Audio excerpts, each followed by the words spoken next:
Well, hello. Oh, have we made acquaintance before? Do we know each other? I'm just trying to make sure. Hi, a pleasure to make your acquaintance. You look ravishing with your braids. I love them.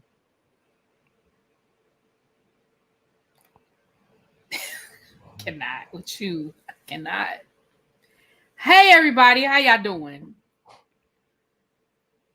Tracy said, look at YouTube sending notifications, child. Ciao. It must be You novelty better, day. I'm about to say, you better do it. You just better take it and keep it moving, honey. Don't even say nothing. Okay. Don't even, Don't even say nothing too loud about it. right. Don't even say nothing too loud. Just pretend like you don't see it and keep, just take it and move.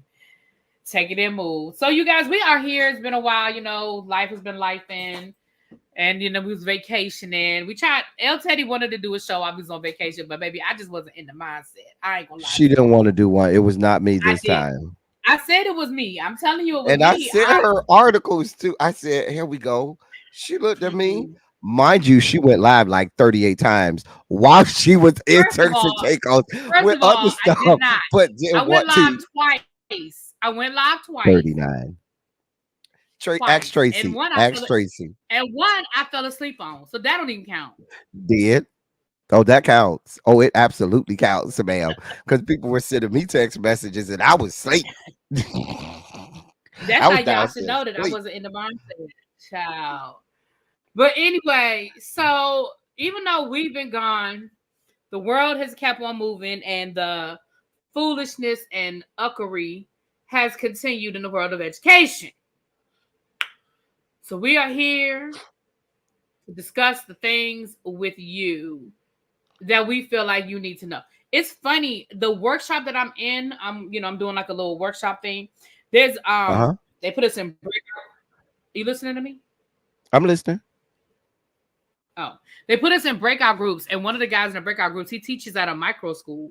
So I told him I would love to Ooh. talk to him more and just know more about it. He said he really likes it, and but I would love to. I told him I would love to talk to him more about it. He said it's about 85 kids, and it's grades 9 through 12. And I told him Wow. I did an education podcast, and that we talked about this. So Yep. I would love to just talk to you more and just get more from somebody who actually does it. But he said he likes it. He said he really likes it, and that Okay. he said they do a lot of real life stuff. He said they're able to really like with the curriculum, they're able to really work with the kids on like research and writing and like a lot of the things that sort of get that fall by the wayside. So he likes it. So I said I would talk to him a little bit more offline about it. But Okay. anyway, yeah. So where do you want to start? I mean, do we want to talk with Oklahoma? Do we want to start with the Supreme Court? Do we want to start with the Ten Commandments? Like, where do you want to go? There's so many places to go. Let's start from top down. Let's start with the Supreme Court. Yeah, let's All let's right. let's do that. Grab something to drink. Oh, wait a minute. I'm in the wrong email. Oh, I need to clean out my work email too. Oh gosh, I got too many emails in there. Oh, delete all. That's what I want to do. Delete all.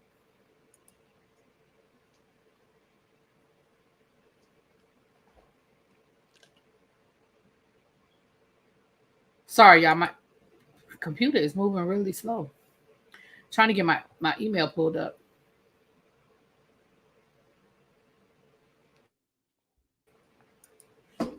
I might need to delete some stuff on here. It's moving so slow.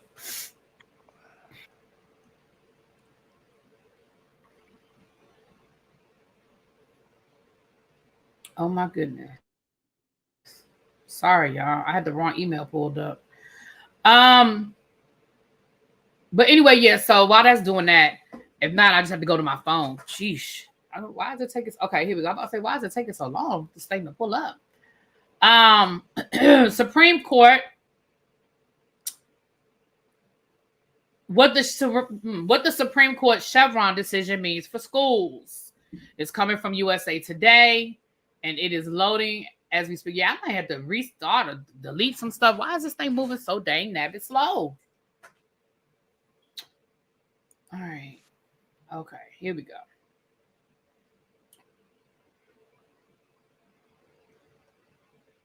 All right. This article is dated July the 10th of 2024. So it is, as fresh as it's going to get, honey. The Supreme Court curbed federal oversight of schools. It's a big deal. 8 current and former staffers at the U.S. Education Department expressed dismay over a recent Supreme Court decision they fear will blunt major regulations affecting K-12 schools and colleges. Andrew Davis wanted protection after other students carved homophobic slurs into the door of his college dorm room. Sydney Greenway hoped to avoid spending a week's grocery money on another textbook. Tashina Bryant Myrick sought relief from the student debt hobbling her family's future. For years, the U.S. Department of Education has been able to intervene and to some degree in these scenarios, but a Supreme Court decision handed down just over a week ago reined in the agency's power to help everyday people. The news came as important deadlines loom for schools to implement key regulations, many of which now stand on shakier legal ground. 3 current and 5 former Education Department staffers, some of whom are not authorized to speak publicly, told USA Today they were dismayed by the ruling, which they fear will blunt the agency's ability to oversee the American education system. I'm really, really nervous about what this means. A former senior policy advisor on higher education in the Education Department in the White House. I don't think there's any doubt that will be bad for students and taxpayers. Education policy in the United States is primarily hammered out by state and local governments. When it comes to taking federal action, including to keep LGBTQ plus students safe, textbooks costs down, and student loan debt under control, Congress is generally slow to pass new regulations. The main federal law overseeing colleges hasn't been comprehensively reauthorized since 2008. Helping students often falls to the bottom of the lawmakers' to-do list. In that vacuum, the Education Department's role overseeing schools, especially colleges, has only expanded. The department handles nearly $2 trillion in federal student loan debt and protects students and teachers from discrimination, including anti-Semitism, Islamophobia, that roiled campuses this year amid the Israeli-Hamas war. During the Obama and Biden administrations, the agency has demonstrated a greater willingness to clamp down on predatory colleges. When it screws something up, such as delivering college financial aid, which devolved into a crisis this year, the ripple effects can be devastating. All of that authority may now be jeopardized by the ruling in Loper Bright Enterprises versus Raimondo on June the 28th.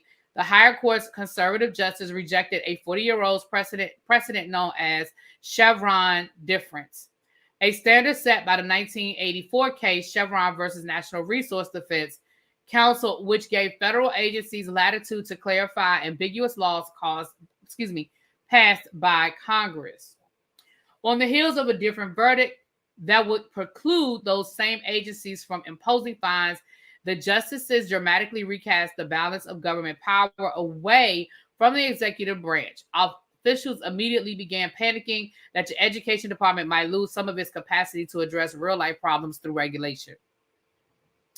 Even before the decree was handed down, however, lower court judges in several states over the past few weeks were separately halting key Education Department policies, including rules affecting student loan borrowers, LGBTQ plus students, and sexual assault survivors. The National Education Association, the largest union for educators, warned that students nationwide would pay the price for the demise of the Chevron deference. Meanwhile, conservatives and for-profit schools have rejoiced at the ruling, which they consider a long overdue blow to big government. No agency has overreached more in exceeding congressional authority than the current U.S. Department of Education, said Jason Altmaier, the president of the group Career Education College and Universities, which represents the interests of for-profit colleges. Supporters of the verdict, including Republicans in Congress, argued federal regulators have become too powerful. They praised the Supreme Court for transferring more authority to the judicial branch to interpret vague laws. The Education Department declined to comment directly, but cited a statement from Catherine Jean-Pierre, the White House press secretary, who scolded the Supreme Court for yet another deeply troubling decision that takes our country backwards. How the Corinne ruling will Jean affect. Pierre, not Catherine. No, you said Catherine. Oh, sorry, Corinne. My bad. How the ruling will affect schools will depend largely on how judges handle forthcoming legal challenges. If the federal judiciary's recent decisions are a harbinger of what's to come, the Biden administration agenda for American schools could be in serious trouble. Now, I'm going to pause right there because I think that's the gist of it. It's a pretty lengthy article, Hmm. but I think we get the point. The article just LGBTQ and that kind of thing. But I think we have the general idea, and I will put the link in the chat if you want to read the full article. Go for it. This is absolutely a LJ, win. Can you hear me? am I frozen? You are on Uh my oh. end. You are kind of freezing a little bit. You want to go out and come back in?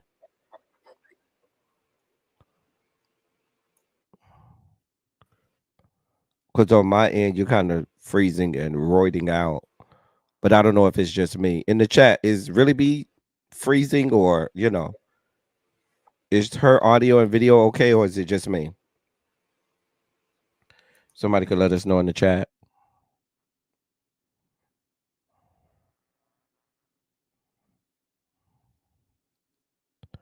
I, I don't know if she's, I don't know if really be is frozen or not, but she is freezing. Okay.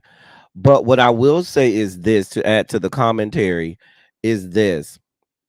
Um, this is absolutely a win for conservatives and for people on that side. They don't want the United States Department of Education to do anything about anything. What they want is they want the um the states to be able to handle this on their own or the individual institutions to be able to handle this on their own, and that's the entire wrong answer because states have proven that they don't give a damn about your individual rights as a human being. States have proven that. So when you talk about a young lady that says she's a victim of sexual assault, they can pretty much, say we don't give a damn and just keep it moving. When you have someone that's LGBTQ that has hate speech carved into their door, when you have them getting gay bashed, or you have people being assaulted because of their orientation, because of their identity, sexual identity, and so forth, they don't want to be able to have the Department of Education say, hey, you have to do something about this. There needs to be some type of punitive damage on this. They want it to just go away and not have to do anything. And that becomes a huge problem. This is the further stripping away of what of civil rights, of the rights of human beings. I'm not even going to get to the financial side with the student debt and stuff like that. All of that we get, but I think the part that's going to get lost in the shuffle is the fact that this ruling basically says U.S. Department of Education, you no longer can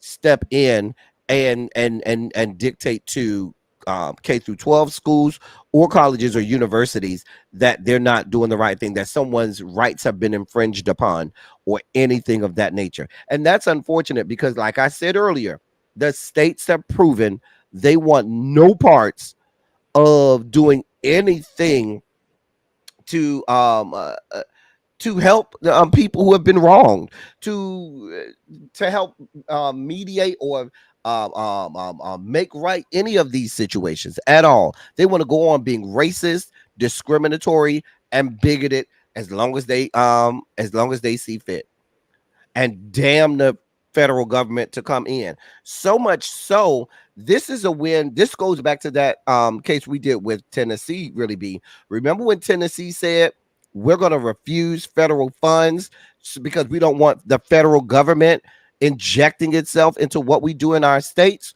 So what the Supreme Court did was say, no, Tennessee, you don't have to refuse federal funds anymore. You can take the federal funds, and we still will rule that the federal government can't go in and tell you that you can't be racist, bigoted, or discriminatory against students.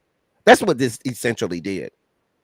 You actually took the words right out of my mouth, because that's literally the example I was going to use. Was we've given you guys examples of policies where states don't want to comply, and they say, well, fine, we'll just sacrifice the federal funding, and now they no longer possibly would no longer have to do that. You literally took took the example right out of my hand. So yeah, we're on the same page with that one. Yeah. And that's why this is important. Again, it takes and it also takes away that check and balance from from us to say, hey, the school is obligated to do X, Y, and Z and protect me in this way, and the school can say, well, no, we don't, or this is what we've done and this is good enough. I don't know if you guys remember years ago where schools, and they still do it to a certain extent, but it's been sort of exposed, and so they but where schools were doing their own internal when it came to sexual assault, and they weren't calling the police, they weren't notifying the authorities, and they were limiting students' rights who were accusing, who had been violated. They were telling them, you can't go to the police, you have to go through this tribunal first before you go to the police. And people were suing, and the courts were like, you don't supersede our jurisdiction. If somebody was assaulted just because it was on a college campus, they have every right to call the police. Well, now we're back at maybe not. Maybe, these are things that a university can say, well, no, we have the authority, and this is our process. So it is a big deal. The ramifications could be what's the word I'm looking for? It could be sweeping. There are sweeping that's a good word. ramifications That's to a good this. word. The other thing is really I'm so afraid that this wasn't really widely publicized. This isn't making big news. You know what I'm saying? Nobody's because everybody talking was worried about about this. Trump being able to get amnesty. Right. That's what made the headlines, So nobody is talking about this. So now you have a sweeping adjudication that has gone basically under the cloak of darkness. And when people finally catch up and figure it out and try to speak out about it, it'll be too late. It'll be a situation where, oh, well, there's already precedent. I could see a lot more cases where women who have been assaulted sexually end up, having their rights absconded. I could see situations more like what happened with Daryl George with his hair in Texas. That situation, I can see a lot more of that. This is bad, really. This is, and I say that this is bad because this is a Supreme Court adjudication, which means that sets precedent.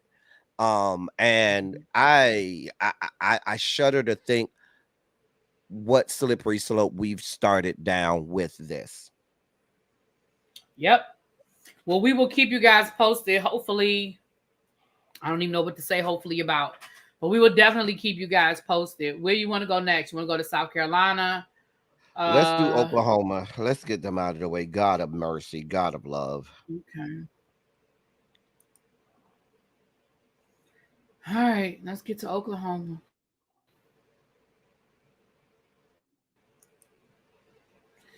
And I saw this one and I was like, here we go again. That's the other thing. This workshop that I'm in is with teachers from all over the country, and they were talking about how this is a problem at like it was if people there from Missouri, and they were saying how there are teachers in their school that are basically like they're scared to teach social studies. They're afraid to really teach it, so they're like basically just giving kids worksheets or like busy work because they're scared to really dig into the meat and potatoes of American history because of all of these laws and all of these potential ramifications for teaching real history. So here's the article. I'm putting it in the chat and let's get to it. So it says, this is, nope. Okay, there it is right there. This is from The Hill. This is from The Hill. and it is from July the 9th. It says Oklahoma social studies education can be reformed with help of conservative influencers. Oklahoma State Superintendent Ryan Walters announced Tuesday a committee with conservative activists tasked with rewriting the social studies standards in his state. The new approach to social studies standards will ensure that social studies standards are chronologically sound, reinforced, and reiterated through a student's primary and secondary education. It will empower schools to teach from primary sources and will inspire in students a love of country. See, here's the bells and whistles. A love of country, a proper understanding of the American foundation. It will also eliminate DEI indoctrination and return teaching back to the basics in Oklahoma. The decision comes after Walter said parts of the Bible must be taught in schools, emphasizing in the memo it will be used as an instructional resource. What in the world does the Bible have to do with anyway? The committee includes conservative activists such as Kevin Roberts, head of the Heritage Foundation. The Heritage Foundation is the same people that are putting out Project 2025, a conservative roadmap for a potential second Trump term. It also includes Dennis Prager, who founded PragerU, an education. Didn't we talk about PragerU? We did. I think we talked about PragerU. An educational group focused on teaching conservative principles. Okay. The conservative platform has been made its way into multiple states with videos such as was the Civil War about slavery? Yes, because we looked at those videos. Yes. Mm-hmm. And the inconvenient truth about the Democratic Party. I'm very excited to have enlisted some of the brightest minds available to serve on our executive review committee. The over-paralleled expertise will help craft new academic standards that will serve as a model for the nation to help Oklahoma students for years to come. More than 75 Oklahomians, the vast majority of whom are public school teachers, are engaged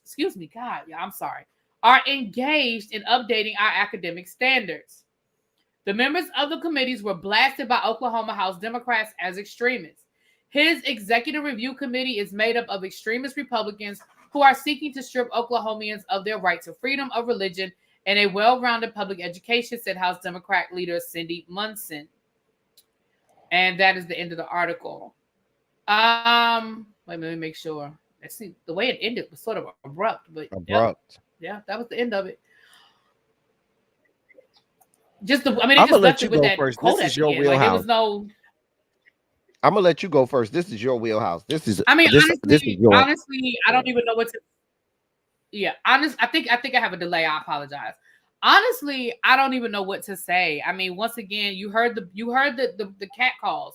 You heard the alarm bells. You heard the key words that we keep telling you guys: DEI, indoctrination.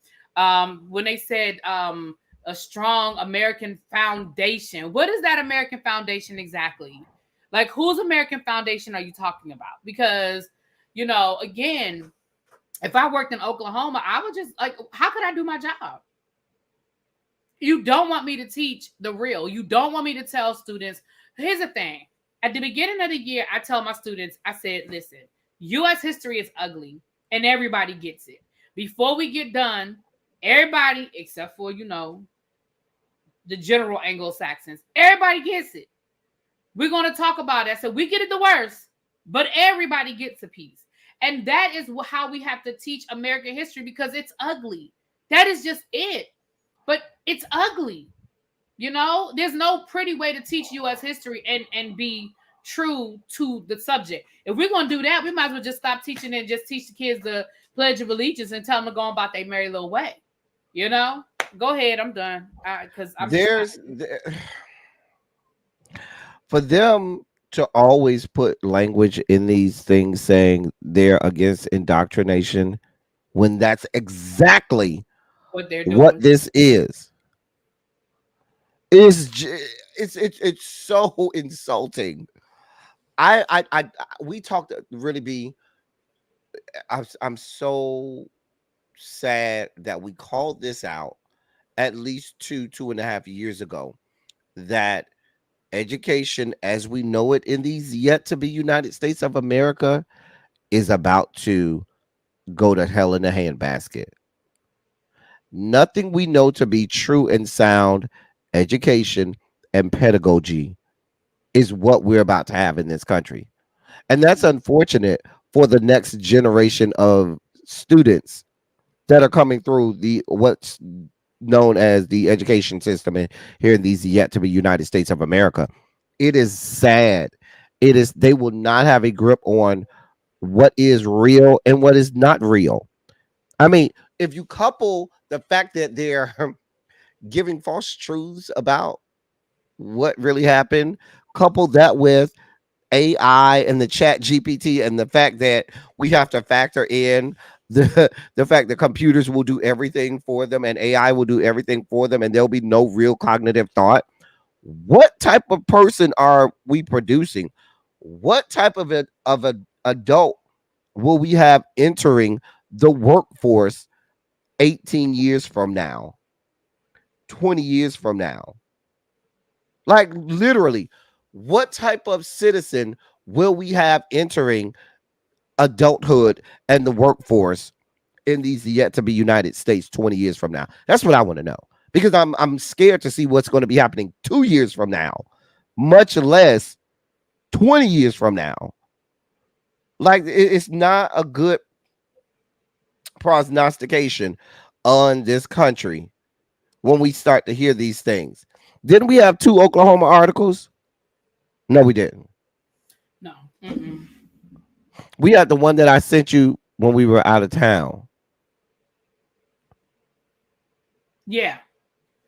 Yeah. Did you have that one on the agenda Yeah, I have today? it. Okay. Yeah, but No, this I would didn't have it really on the be agenda today, but I can. oh because that I thought I just I took for granted that that would be on the agenda. I'm sorry. Um, but how really be what do you do if you're a social studies teacher in Oklahoma? What would you do right now today, Quit. July 10th, 2024? What Well, would you that do? isn't well, that hasn't been put in place yet. So as of today, I don't know. But once that puts in place, I mean, I would have to find another. There's no way. I would either quit or I would just take the chance that something would happen because there's no option. There's no other option. Because let's be clear, this is Oklahoma, where governor is damn near an authoritarian figure. Where if the governor wants it to happen, it's gonna happen. He has all branches of government there.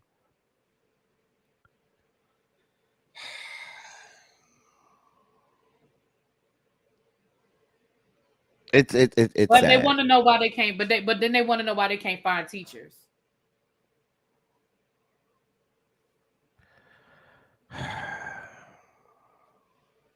A mess. A mess. I don't know what the answer is.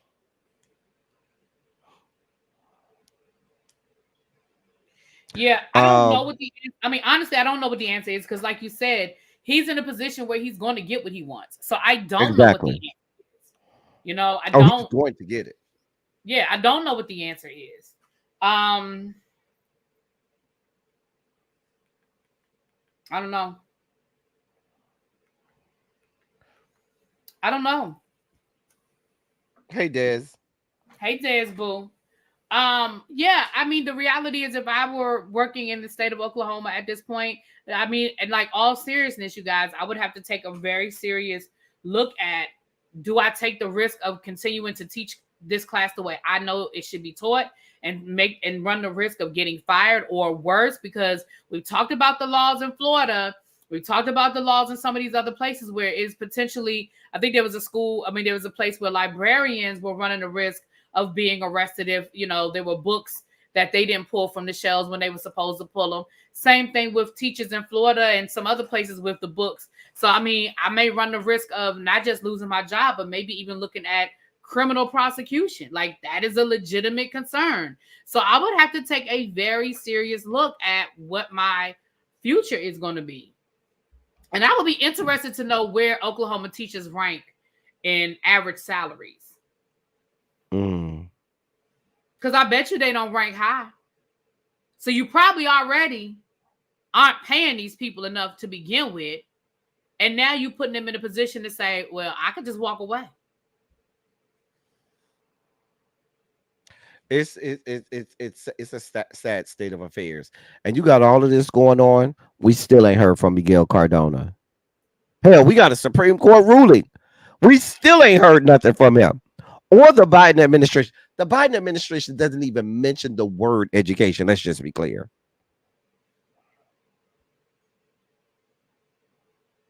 I'm just saying. Oh, all right. Well, where do you want to go next? You want me to pull the other Oklahoma article? You want to go to, South Carolina? Let's do um let's do the one from when we were out of town because I think that one would go in order. Okay.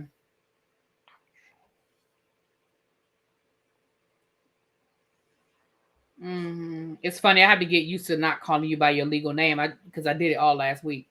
I get used to not saying your legal name, child. Where's the article? Where's the article? I thought you texted it to me, but I I don't see it did. in my phone.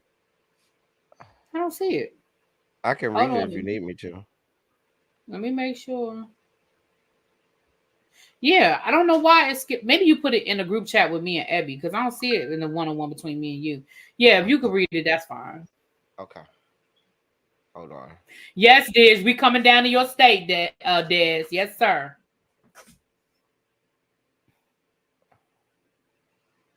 Yeah, it says Thursday. Yeah, I scrolled back up to Yeah, I Atlanta. scroll back up. Look, it's before the first article today, but I got it. Oh, This is maybe coming. it is. Maybe it is. Okay. This is coming from thehill.com. It says, here's the headline: Biblical push in schools poses major test for the separation of church and state. Officials in red states are increasingly using schools to test the wall between church and state. Oklahoma joined Louisiana last week in insisting that biblical teachings have a place in the classroom, alarming civil liberties groups that say lawmakers are trying to evangelize students in taxpayer funded schools. Quote, the goal of all these strategies is to assert Christian favor and privilege in America and to fight democracy's steady march toward equality for all. It's very much a backlash to all the progress that our society has made in recent times toward LGBTQ equality, towards women's equality, towards racial equality, and black and brown equality. End quote, said Rachel Laser, president of and CEO of Americans United for Separation of Church and State. Multiple Republican states have instituted policies in recent years that bring Christianity closer to the classroom, including Texas and Florida, where schools are now allowed to employ chaplains to serve in mental health roles. But Louisiana kicked things up a notch with a new law to require the Ten Commandments on posters in every public classroom, along with 3 paragraphs about the Judeo-Christian document influence. I'm sorry, along with 3 paragraphs about how the Judeo-Christian document influenced the nation's founding. Quote, look, when the Supreme Court meets, the doors of the Supreme Court on the backside have the Ten Commandments. Moses faces the U.S. Speaker of the House in the House chamber. He is the original giver of law. Most of our laws in this country are founded on the Ten Commandments. What's the big problem? And that's the problem I don't understand. End of quote. And that's coming from Louisiana Governor Jeff Landry. Multiple civil liberties groups have sued over the Louisiana law, arguing it violates the First Amendment. Quote, politicians have no business imposing their preferred religious doctrine on students and families in public schools, end of quote. And that's a statement from the ACLU. And then in Oklahoma last week, State Superintendent Ryan Walters said the Bible and Ten Commandments must be incorporated into public school curricula. His memo to schools came days after the courts struck down as unconstitutional the nation's first religious charter school, which had been approved in Oklahoma.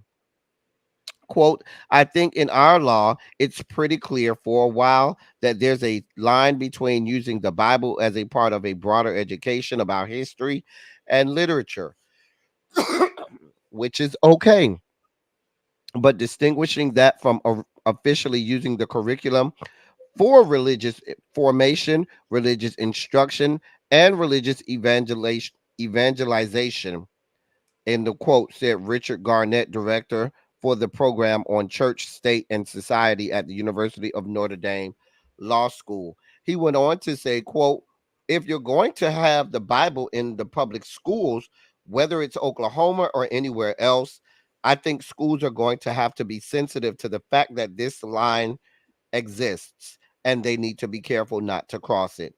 End of quote. Experts and advocates say there are multiple reasons the push to get more religion in schools have been getting more traction, but the biggest is the conservative Supreme Court, which has shown it is willing to overturn precedent and in 2022 allowed a public school coach to pray on a football field after a game. Quote, emboldened Christian nationalists are competing with each other to get the best case for the Supreme Court, end of quote.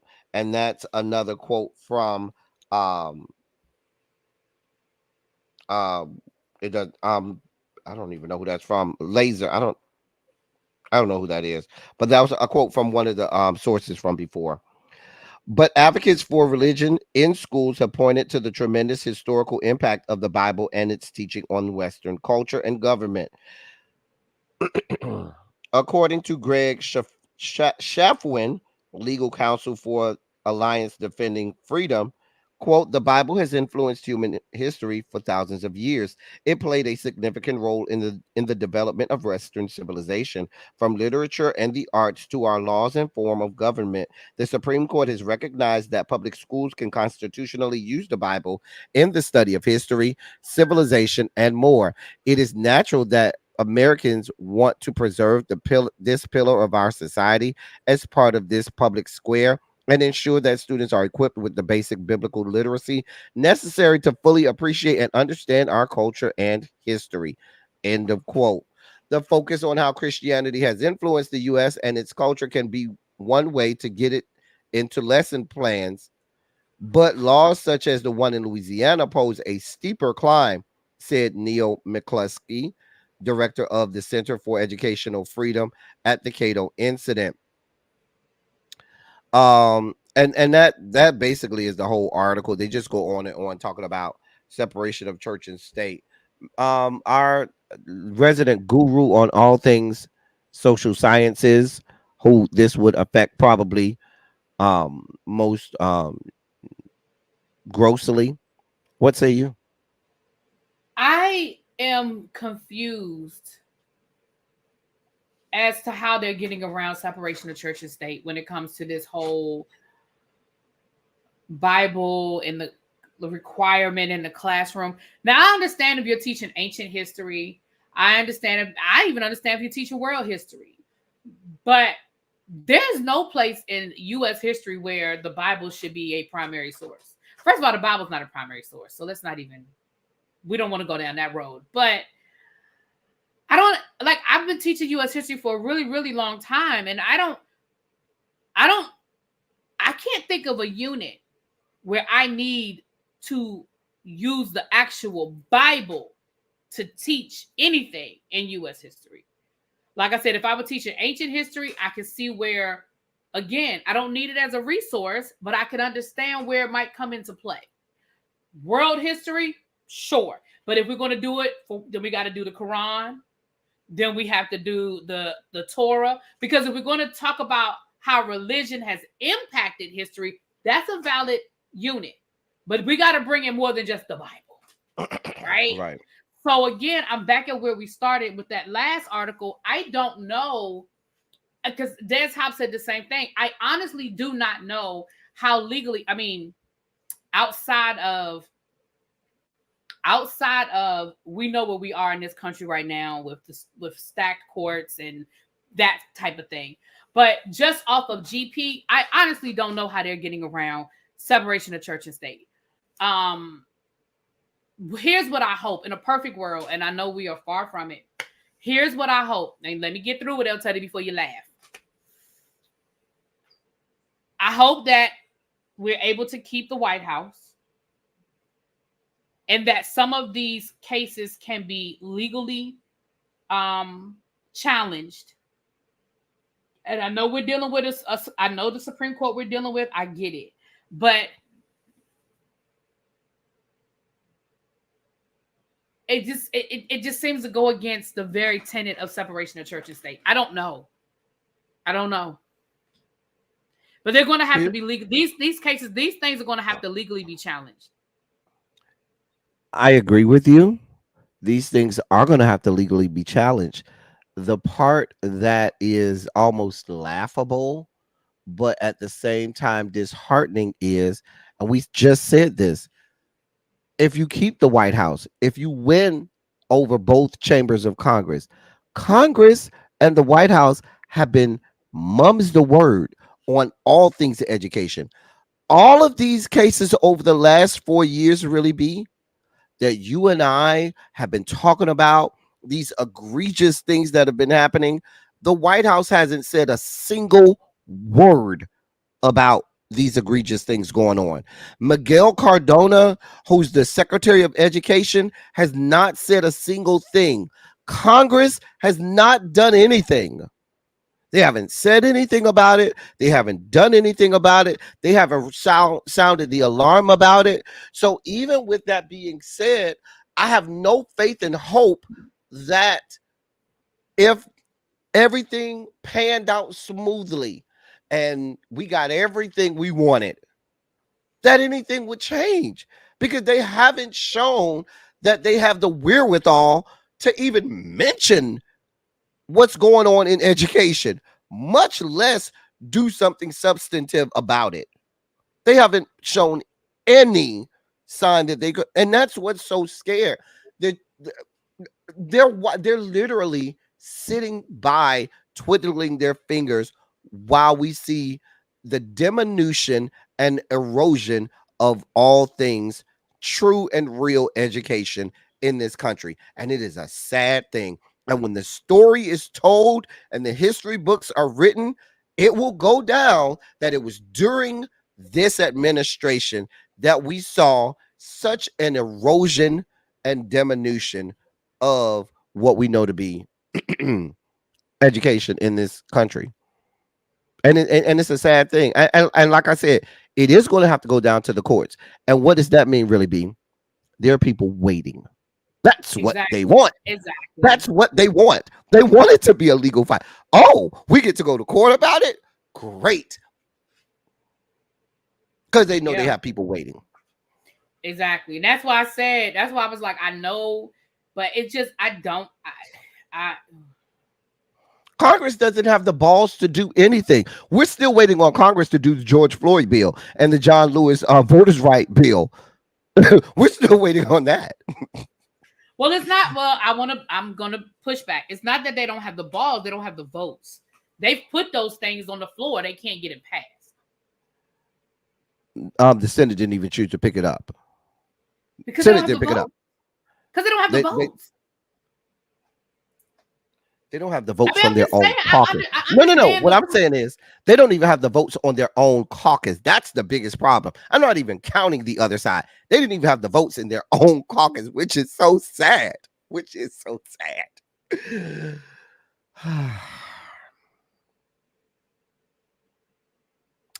Anyway, I'm the type of person that's in the business of flex. I say, even if you know you don't have the votes, I will grandstand right on the floor of Congress. Hey, American public, we're trying to get this passed, and I am going to put it on the floor just so we have on paper all of those members of Congress that vote no against this. So when you go to the ballot box in November, you will absolutely know how your respective representative or senator voted on this particular issue. Let the record reflect. That's what I would do. And that's just me, though. That's why I'm not in Congress.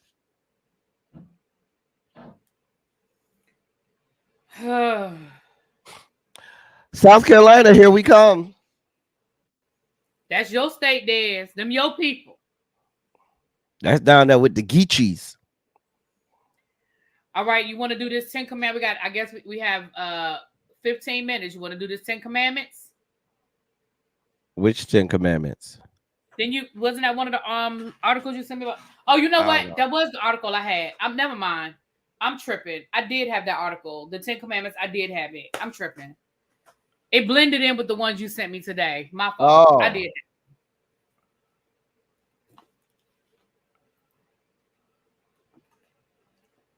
So is that it? Did we go over all the articles for today? Except for the South Carolina.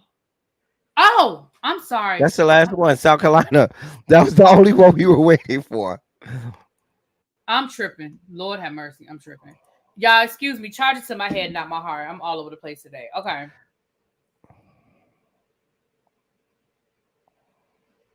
Is this the one right here? Oh, here it is right here. Okay. Here we go right here. Why controversial education failed in South Carolina? Why controversial educational bill failed in South Carolina State House and what's next? This is coming from WCSC. It is dated July the 9th. All right. In a turn of events, some of the State House, including lawmakers, called shocking a bill to restrict what can be taught in South Carolina classrooms won't become law after all. But supporters and opponents of the push both said this likely isn't the last time South Carolinians hear about it. Both the Senate and the House of Representatives passed the South Carolina Transparency and Integrity in Education Act by a wide margin, but with key differences between the versions. To get to the governor's desk, they had to settle on a compromise and earn the support of 2/3 of their chambers. This is where things fell apart. I was pleasantly surprised Senator Darrell Jackson, now we know who Darrell is. Darrell Jackson said, it's a horrible bill. It's a bill beginning of last year. We had 1,600 vacancies of teachers. And in a survey of teachers, most of them said they felt disrespected. They felt overwhelmed. This bill would have made it worse. Among its provisions, the bill would have banned teaching concepts, including one, race, sex, ethnicity, color, or national origin is inherently superior to another, and that people are responsible for other actions committed in the past by members of the same race or sex. The bill stated it would not ban the fact-based discussion or instruction of controversial aspects of history or current events, or about the historical oppression of a particular group of people that based on sex, race, ethnicity, religion, etc.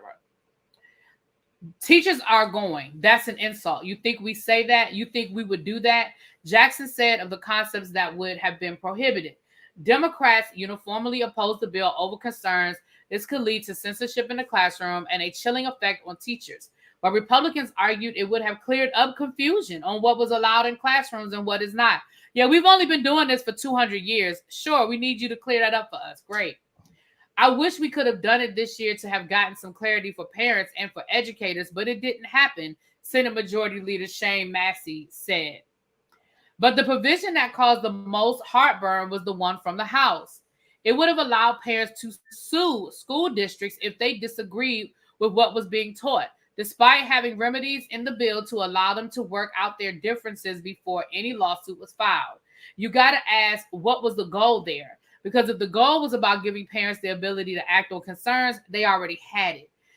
Patrick Kelly with the Palmetto State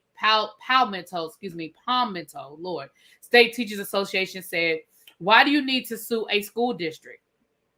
Senators have removed this lawsuit language from the version of the bill that they passed, but House members insisted it remain in some capacity. An attempt to reach a compromise by narrowing who could sue from any parent in any state, which was the original provision to any parent of a student in South Carolina public school district, opened the door for Democrats in the Senate to kill the bill. Without at least one Democrat support in the upper chamber, the compromise failed to clear the threshold necessary to get it to the governor's desk. It died. It is solely the lawsuit power that blew up this bill, Kelly said. Members of both parties expect this bill will be refiled again next year when a new legislative session begins, and what that could look like is unknown. All seats in the legislature are up for re-election this year. So, hold on. Put a pin in that one, El Teddy. Put a pin in that one. So there are guaranteed to be some new members in both chambers at the State House. I don't know what we talked about this year will be the same product next year, Massey said. Jackson also acknowledged that possibility, but said Democrats were happy to delay what they view as a harmful policy by at least a year. If we could turn a horrible bill into a bad bill, that's good. If we could stop a bad bill from becoming law, that's even better, Jackson said, and I think this is what happened. So let me put it before I open up the floor. I'm not open up the floor, but let me say this. I think for when we always talk about local elections and how important local elections are. Here's a perfect example of why local elections are important. They said every seat is up for re-election this year, which means Des, you need to get your people. Y'all need to get out there. Y'all need to be out there motivated. Y'all need to be knocking on doors, emailing, texting. Y'all need to be having fish fries, cookouts, pool parties. Y'all need to be doing the electric slide in front of the courthouse, okay? We need to mobilize in South Carolina. If every seat is up for re-election in the House down there, this was a good. I mean, it's a temporary win. It sounds like, but it's a good win. It's a good win. Go ahead, El Teddy. Here's what we have going on. South Carolina is looking around at all of their fellow members of the former Confederacy being able to flex and prove that they're still, the same old South, being able to prove that they can flex and still be racist, discriminatory, and bigoted. And they said, now, wait a minute. We have a checkered past as well. We were just as racist, bigoted, and discriminatory as the rest of you. Why we can't flex? And they said, their Republicans said, then let's do that. And they tried to get this bill through. Thank God. And this is what makes me angry is the Democratic Party, who always say some of these southern states are not viable states to campaign in or to put money into, and things like this prove that they are. A state like South Carolina, you would have expected this to just go through and be rubber stamped, and this would have been law. And there was pushback, and those people in South Carolina and those members of that legislature said, absolutely the hell not. Absolutely not. And so it stopped them, like it said, temporarily from doing this. But like you said, really, B, we have to put feet on the ground. We got to get the vote out, and we have to get.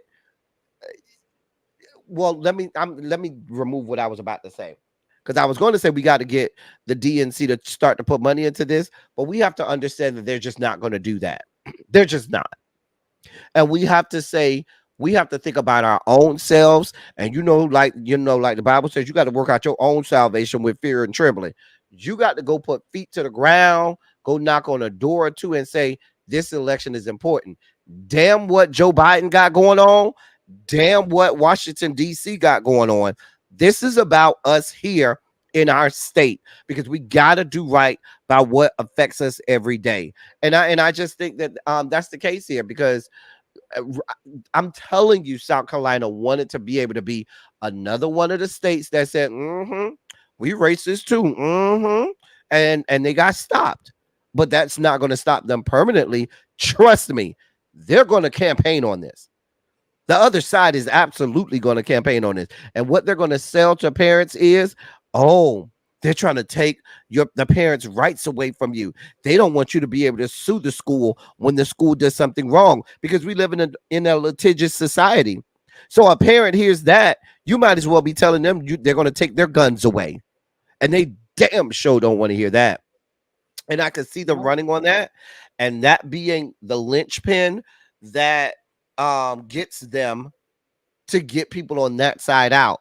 What the left has to do is have a a groundswell of support and get people out there at the grassroots level and start to get people excited about going to the polls and engaged in the democratic process. Absolutely. So we left you guys on a good note, or we're leaving you on a good note. Okay, we are leaving you guys on a good note. El Teddy is going live at, you said I had to hesitate before I said your name. El Teddy is going live at his normal time, 5 o'clock. So y'all get ready to head on over there. And I think I'm gonna try to do a double header tonight and give you and try to get caught up on some of these reviews. So, go on and get you some dinner and then buckle up for 5 o'clock. And then I'll probably be around about 6:45-ish. And then we're gonna take it from there. With that being said, you guys have a great day. El Teddy, I'll let you leave the final word, sir. We got to go out and vote. That's my final word. We have to get out and we have to vote like our lives depend on it. Because it does. All right, you guys. I will talk to y'all later. Mwah. Peace.